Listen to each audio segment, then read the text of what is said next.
Summer వచ్చింది కదా sir, నేను I want to show you. ఇది చూడండి, ఇది ఐస్ క్రీమ్. చాలా రుచికరంగా విరివిగా, పైగా చల్లగా ఏదో తినాలని పిల్లలకి అసలు ఎడాపెడా ఫ్రిడ్జ్కి ఫ్రీజర్కి యాక్సెస్ ఉండేది ఇదివరకు. చిన్నప్పుడు ఐ థింక్ నా చిన్నప్పుడు అయితే వెళ్ళేటప్పుడు ఎక్కడో అక్కడ అప్పుడప్పుడు వారానికి ఒకసారి ఐస్ క్రీమ్ అంటే లగ్జరీ మీరు అన్నట్టు. ఇప్పుడు ఐస్ క్రీమ్లు కుప్పలు తెప్పలుగా ఇలా బటన్ నొక్కితే ఇంటికి వచ్చేసి రోజు తింటాను. ఐస్ క్రీమ్ లో జరిగే చేటు చెప్పండి, ఐస్ క్రీమ్ గురించి చెప్పండి. ఐస్ క్రీమ్ లో you have sugar, as simple as that. What is the most dangerous thing? మాకు డయాబెటీస్ పేషెంట్స్కి మేము సింపుల్గా డైట్ చెప్పినప్పుడు మనకి కళ్ళకి కనపడే తెల్లగా ఉన్న వస్తువులు తినే ఆహారంలో అన్నీ డేంజరస్ అండి. దాంట్లో ముఖ్యంగా rice, salt, sugar and milk, maida, all white rice, అందులో మూడిందులో ఉన్నాయి. అదే చెప్తున్నాను, అందుకనే చెప్తున్నాను. మిల్క్ ఉందా, you have sugar, and what ever you mix in ice cream, everything is dangerous to health. ఇది అయితే ఐస్ క్రీమ్ మనకి పాల పదార్థం. పిల్లాడు అన్నం తినలేదు, ఐస్ క్రీమ్ తినేసాడు కదా, పాలు పడ్డాయి, కొంచెం అయినా కొంచెం ప్రోటీన్ వస్తుందని అనుకుంటారు చాలా మంది.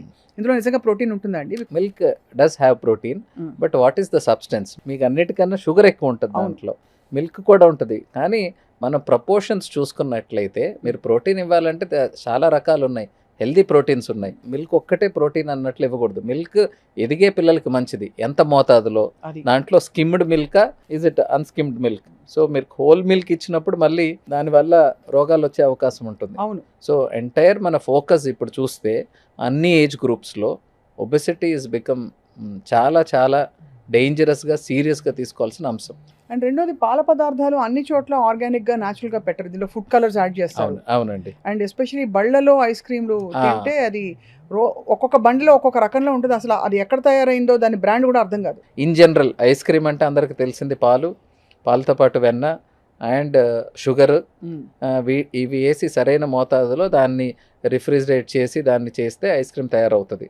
కానీ దీంట్లో ఇప్పుడు మీరు అన్నట్లు పాలు సరైందా, పాల్లో కల్తీ ఎంతవరకు ఉంది, షుగర్ కాకుండా ఇంకేం వాడుతున్నారు, మైదా ఎంతవరకు ఉంది? ఇప్పుడు అన్ని ఐస్ క్రీమ్స్లో ఓన్లీ క్రీమ్ అండ్ ఐస్ ఉండదండి. అవును. మీరు ఐస్ క్రీమ్స్ క్వాలిటీ తగ్గే కొద్దీ దాంట్లో కూడా మీకు మిల్క్ పౌడర్స్, ఆ మిల్క్ పౌడర్స్లో కూడా లో క్వాలిటీ ఉంటుంది. అవును. సో ఇవి ఎంతవరకు గుర్తిస్తారు, గ్రహిస్తారు అనేది that is a different story. చాలా ఇంపార్టెంట్ పాయింట్, మిల్క్ పౌడర్ పాలు ఇవి. అవును. కానీ మనం చూసుకోవాల్సింది ఏంటంటే ఐస్ క్రీమ్ అనేది ఒకప్పటి లగ్జరీ, ఈరోజు ఐస్ క్రీమ్ అనేది రొటీన్. సో ఈ పాయింట్స్ మనం ఈ టైం నుంచి మనం గుర్తించకపోతే ఫ్యూచర్లో you have to pay huge penalty. చాలా భయపెట్టేలాగా కానీ వాస్తవంగా చెప్పారు. సో ఐస్ క్రీమ్లో ఎన్నిసార్లు వారానికి అని చెప్తే ఎలాంటి ఐస్ క్రీమ్ తినొచ్చు అని మిమ్మల్ని పర్మిషన్ అడిగితే బహుశా పిల్లలకి అంటే ఇప్పుడు అవాయిడ్ చేయలేని ఒక వ్యసనం అనుకోండి, అలా మీరు అలవెన్స్ ఇస్తారా లేకపోతే టోటలీ అవాయిడబుల్ అంటారా? మీరు తినండి, but you earn your eyes cream. How to earn it? మీరు ఒక రోజుకి అంటే 1 గంట నుంచి 1.5 గంట మీరు ఆడుకుంటున్నారు, physical activity. So that is what మనం చిన్నపిల్లలకి ఫస్ట్ నుంచి మీరు వాడికి స్కూల్కి పంపించాం 100కి 100 మార్కులు వచ్చాయి అని మీరు చూసుకోకపోయినా ఆ రోజు వాడు 1.5 గంట ఆడుకున్నాడా లేదా అనేది మాత్రం ఫస్ట్ గమనించాల్సిన అవసరం. ఎందుకంటే ఈరోజు చదువు రాకపోతే వచ్చే సంవత్సరం వస్తుంది, లేకపోతే 5 ఏళ్ళ తర్వాత వస్తుంది. కానీ ఈరోజు ఆరోగ్యం మనం కోల్పోతే బాడీ వెయిట్ తెలియకుండా పెరగడం, బాడీ వెయిట్తో పాటు దాని యొక్క ఎఫెక్ట్ బ్రెయిన్ మీద పడడం, ఆ బ్రెయిన్ మీద మనిషి స్లో అవ్వడం, ఆ స్లో అయిన తర్వాత డిప్రెషన్కి గురవ్వడం. సో ఎవ్రీథింగ్ ఒక సైకిల్ స్టార్ట్ చేస్తున్నాం మనం. పర్టికులర్గా ఎదిగే పిల్లలు గ్రోత్ స్పర్ట్స్ ఉంటాయి. అంటే మీరు 1 ఇయర్ నుంచి 1 ఇయర్లో కన్నా పర్టికులర్గా 4 to 7 years is 1 growth spurt, and మళ్ళీ అడాల్సెంట్ గ్రోత్ స్పర్ట్ ఉంటుంది. ఈ 2 గ్రోత్ స్పర్ట్స్లో పిల్లలకి ఆహారం ఎంత ముఖ్యమో దాంతోపాటు ఫిజికల్ యాక్టివిటీ కూడా అంతే ముఖ్యం. చైల్డ్హుడ్ ఒబెసిటీ మీద ఆర్టికల్స్ ఎన్ని వస్తున్నాయంటే అన్ని వస్తున్నాయి. అది మనం చాలా సీరియస్గా మనం ఆ మెసేజ్ కన్వే చేసి మనుషుల్లో మార్పు తీసుకురాకపోతే ఫైనల్గా సొసైటీలో మనమే బ్రంట్ భరించాల్సి వస్తుంది. చాలా కీలకమైన పాయింట్స్ చెప్పారు డాక్టర్ జగదీష్ గారు. ఇక రెండోది, మనం మామూలుగా చాలా హాయిగా ఒక బిర్యానీతో ఇది లేకపోతే అసలు ముద్ద దిగదు చాలామందికి. అండ్ సమ్మర్ టైం వచ్చిందంటే ఇంకా మరీ ఆడుతూ పాడుతూ వెళ్తూ వస్తూ పెద్ద పెద్ద బాటిల్స్ లాగిచ్చేస్తారు, పిజ్జాతో పాటు లాగిస్తారు. ఇది రకరకాల రంగుల్లో వస్తుంది. ఏరేటెడ్ బెవరేజెస్ గురించి చెప్పండి. నేను విన్నది ఈ గ్లాస్లో దాదాపు ఇంత మోతాదు షుగర్ ఉంటుందని చెప్పి. మీరు విన్నది 100%. నేను ఏ పాయింట్ అయితే చెప్పబోతున్నానో మీరు అదే చెప్పేశారు. మేము దాన్ని ఏరేటెడ్ బెవరేజ్ కన్నా మేము షుగరీ బేవరేజెస్ అంటామండి. మనకి ఆహ్లాదకరంగా ఉంటుంది. అంటే ఈ చాలా వరకు చాక్లెట్స్లో, క్యాండీస్లో, వీటిల్లో ఎంఎస్జి అంటారు, మోనోసోడియం గ్లూటమేట్. అవి కలిపినప్పుడు మన బ్రెయిన్లో ఆ ప్లెజర్ సెంటర్స్ యాక్టివేట్ అవుతాయి. బట్ అది చైనీస్ ఫుడ్లోనే కలుపుతారు కదా, వీటిలో కూడా కలుపుతారా? చాలా వాటిలో ఉంది. రైట్. సో దేంట్లో ఉన్నాయో నాకు డెఫినెట్గా తెలియదు. But that gives sugar rush అంటారు కదా. అవును. ఈ షుగర్ ఒక్కసారి మన బాడీకి అలాగ తగిలిన వెంటనే మనకి యూ గెట్ దట్ ప్లెజర్. అవును. మీకు ఒక్కసారి ఆ ప్లెజర్కి అలవాటు అయిపోతే మీకు తెలియకుండా అడిక్షన్ అనేది ఉంటుంది. బట్ మనం గుర్తించాల్సింది ఎంటైర్ వాటర్స్లో ఎంతవరకు హెల్దీ కాంపనెంట్స్ ఉన్నాయి, ఎంతవరకు అన్హెల్దీ కాంపనెంట్స్ ఉన్నాయి. సో ఏం కాంపనెంట్స్ ఉన్నాయి దాంట్లో? Number 1 is sugar, number 2 flavour, number 3 water, number 4 preservative. ఇప్పుడు వాటర్ తప్ప మిగిలిన ఏవి ఆరోగ్యకరమైనవి కాదు కదండి. అండ్ వాటర్కి అవన్నీ తగిలాక అది ఇంకా అనారోగ్యకరం అయిపోతుంది. సో పానీయం ఈజ్ గుడ్, బట్ ఏం పానీయం, దాన్ని మనం ఎంత న్యాచురల్గా తయారు చేసుకుంటే అంత మంచిది. మనకి అందరికీ కూడా మీరు అన్నట్లు బిర్యానీ ఉండొచ్చు, ఇంకోటి ఉండొచ్చు, తింటే మనకు ఒకటి తాగాలనిపిస్తుంది. సో మేము హాస్పిటల్లో రీసెంట్గా ఇంట్రడ్యూస్ చేసింది ఏంటంటే, ఈ డ్రింక్స్ అన్నీ పెడుతున్నారు, మేమేం పేషెంట్కి ఇలా చెప్తున్నాము, ఇది ఎట్లా అని చెప్పి we made an alternative. Water with lemon squeeze చేసి, చియా సీడ్స్ యాడ్ చేసి, we kept in a doctors canteen. ఇది చాలా బాగుంది యాక్చువల్లీ మీరు చెప్పింది. ఈ డౌట్ నాకు చాలాసార్లు వచ్చింది. హాస్పిటల్స్కి వెళ్తే వాళ్ళు అక్కడ పెద్ద పెద్ద హాస్పిటల్స్లో కూడా ఇవన్నీ అందుబాటులో ఉంటాయి. అంటే అది డాక్టర్స్ ఎవరు ప్రమోట్ చేయరు. పేషెంట్స్కి మీ ట్రీట్మెంట్ ఇదండి అని చెప్తే, సార్ ముందు రూమ్ చూపిస్తారా అంటారు.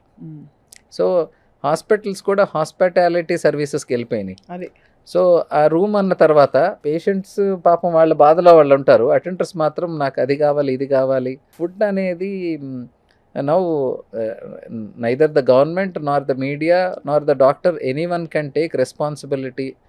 ప్రజలు చేసే తప్పులకి మనం బాధ్యత తీసుకోలేం, మనం అవేర్నెస్ మాత్రం తీసుకురాగలం.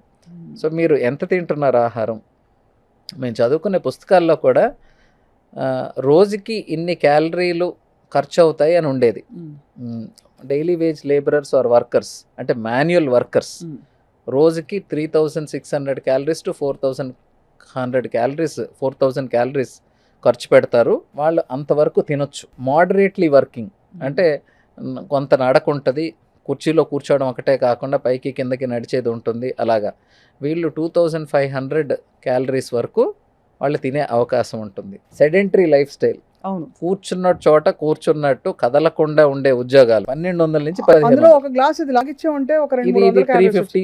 హైదరాబాద్లో ఒక మంచి పెళ్లి భోజనం వాల్యూ ఈజ్ 1800 to 2000 క్యాలరీస్. అంటే మీరు అక్కడ వెళ్ళి ఫుల్ గా తినేసి వస్తే మంచి భోజనం ఒక రోజుకి సరిపడా మీకు ఆహార, అంటే మన లైఫ్ స్టైల్ కి, మనం కదలకుండా ఉండే లైఫ్ స్టైల్కి అయితే మీరు ఈవినింగ్ ఒక బఫే డిన్నర్ కానీ, ఒక పెళ్లి ఫంక్షన్ కానీ, మనం నీట్గా సలాడ్తో, సూప్తో స్టార్ట్ చేసి డెసర్ట్తో ముగించి ఒక పాన్ వేసుకుంటే 2500 కాదండి, అది ఇంకా ఎక్కువ కూడా. 3 ఈ మధ్య పాన్ లో కూడా ఇదివరకు తమలపాకులు అరుగుదలకు పెట్టేవారు, అరుగుదల వదిలేసి ఇప్పుడు పాన్ లో ఇంత మీఠా పాన్ అని చెప్పి ఇంత షుగర్ వేసేసి తీయగా తయారు చేసుకుంటున్నారు. సో అంటే ప్రతి ఒక్కరు they do their own business to make you get addicted, అంతే. సో అది ప్రాబ్లం. అందుకని అందరూ గుర్తుంచుకోవాల్సింది, అంటే నేను నా పేషెంట్స్కి ఫస్ట్ వెయిట్ లాస్ మేనేజ్మెంట్లో చెప్పేది, number 1 avoid parties, number 2 avoid buffets, number 3 మీరు ఎక్కడికన్నా పెళ్ళికి వెళ్తే కూడా తినేసి వెళ్ళండి, ముందు సలాడ్ తినేసేయండి, మీ కడుపు అంతా సలాడ్ తినేసేయండి. సలాడ్ తర్వాత మధ్యలో అన్నీ చూసేసి ఆనందపడిపోయి లాస్ట్లో డైరెక్ట్గా మీరు డెసర్ట్ ఏమన్నా ఒక స్పూన్ తినండి, మీకు హ్యాపీగా ఉంటుంది. బట్ ఇది ఫాలో అయితే, ఎందుకు అంటే మనం calorie count. So intermittent fasting అందరికీ తెలిసిన కాన్సెప్టే.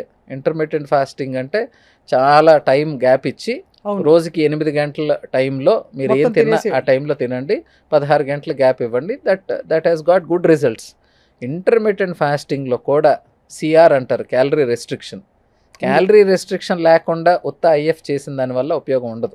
ఆ 8 గంటలు దొరికింది ఇదే ఛాన్స్ రో దేవుడా అనుకుని మొత్తం లాగిస్తారు అని నేను ఇంటర్మీడియట్ ఫాస్టింగ్ అని చెప్తారు. అదే స్వీట్లు అవి, అంటే ఇన్స్టెంట్ గా చిన్న పదార్థం తిన్నా కూడా, చిన్న క్వాంటిటీ తిన్నా కూడా ఎక్కువ క్యాలరీస్ వచ్చేసే ఫుడ్స్ ఇవన్నీ, అన్హెల్దీ క్యాలరీస్ వచ్చే ఫుడ్స్ ఇవి మీరు చెప్పేవి. ఏరేటెడ్ బెవరేజెస్ అయితే దానికి ఆల్టర్నేటివ్ కొబ్బరి బొండాలని చెప్పి ఎప్పటి నుంచో చెప్తున్నారు. కొబ్బరి బోండాలు అంటే ఎనీథింగ్ న్యాచురల్. మీరు కోల్డ్ ప్రెస్ జ్యూసెస్ అంటారు, అది ఏం లేదు.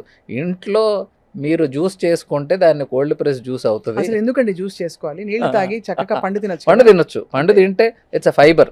అదే కదా. సో మనం 20 ఏళ్ల క్రితం మనకు అందుబాటులో ఉన్న ఆహార పదార్థాలు ఏమి తీసుకున్నా మంచిది. అట్ ద సేమ్ టైం ఆ ఫ్రీక్వెన్సీ, అది మనం 20 ఏళ్ళు 25 ఏళ్ల క్రితం ఉగాది అంటే ఆ రోజు మనకి స్వీట్స్ ఉంటాయి ఇంట్లో, లేకపోతే శ్రీరామనవమి మనకి వడపప్పు పానకం ఉంటుంది.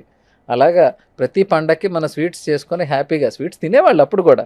అంతే కదా. ఈరోజు స్వీట్ అనేది దాంట్లో ఇంకా వెరైటీలు, దాని మీద రంగులు, దాని మీద ఇప్పుడు ఫ్రూట్ మలైన్ వచ్చిందండి బాబోయ్, అది ఎంత మీరు చూసారా? నాకు తెలుసు, అసలు తెలుసు. ఇంత క్రీమ్ డబ్బా ఓపెన్ చేసి దాని మీద ఇలా పోసేస్తాడు.